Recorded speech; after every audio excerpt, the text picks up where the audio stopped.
Magandang hapon sa lahat. Ako si Neil Adrian Asignal. At ngayong araw ay pag-uusapan natin ang tungkol sa antas ng wika. Ang wika ay mahalaga sa lipunang ating ginagalawan. Ito ang ginagamit natin sa pang-araw-araw ng pagkikipag-ugnayan sa kapwa. At ayon kay Tumangan, 1986, ang wika ay mahalagang bahagi ng lipunan sa dahilang ito ang kasangkapang kailangan sa pagkikipagtalastasan. Ang unang antas ng wika ay ang balbal. May kantubas itong slang sa Ingles at itinuturing na pinakamababang antas ng wika. Ang singaw ng panahon o sapagkat bawat panahon ay may nabubuong salita. Ito ang nagpapatunay ng pagiging dinamiko ng wika. Itinuturing din itong pinakamababang antas ng wika sa karaniwang ginagamit sa lansangan. Mga halimbawa nito ay katulad ng salitang parak o pulis, skapo o takas sa bilangguan, istokwa o naglayas, juding o bakla, tiboli or tumboy, balkonik o taong maraming balahibo sa katawan.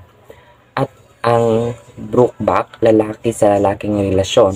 Ang pinakahuling halimbawa ay ang lobat o lupaypay. Ang sumunod na antas ng wika ay ang kolokyal. So, ito ang ginagamit sa pang-araw-araw na hinalaw sa formal na mga salita. Katulad ng nagtataglay ito ng kasangkapan ng mga salitang ito, subalit maaari rin namang maging repinado batay sa kung sino ang nagsasalita, gayon din sa kanyang kinakausap. So, ang halimbawa ng kolokyal ay alala o naron, antay, lika o kanya-kanya, lugal. Sunod ang lalawiganin, ang ikatlo sa antas ng wika. Ito ang mga salitang karaniwang salitain o dialiko ng mga katutubo sa lalawigan gaya ng Cebuano, Bicolano, Batanggenyo at iba pa. May tatak lalawigan sa kanilang pagsasalita. Isang palatandaan ng lalawigan ng tatak ay ang punto o accent. Pag-usapan naman natin ang pambansa. Isa rin ito sa mga antas ng wika. Ang mga salitang ito ang ginagamit sa mga aklat o babasahin sirkulasyong pangmadla. Ito rin ang wikang ginagamit sa mga paaralan at sa pamahalaan. Sunod ang pampanitikan. So, ito ang may pinakamayamang uri o ito rin ay ginagamit na salita sa ibang kahulugan.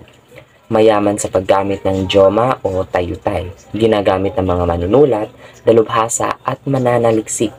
Ito ay nagaganap sa tuwing ang wikang pampanitikan. Halimbawa ng pampanitikan ay ang mabulaklak ang dila, di malipurang uwak, kaututang dila, balat sibuyas, taingang kawali, nagbukas ng dibdib. Sumunod na antas ng wika ay ang aplikasyon. Sa isang buong papel, sumulat o bumuo ng isang usapang gamit ang mga sumusunod na salita.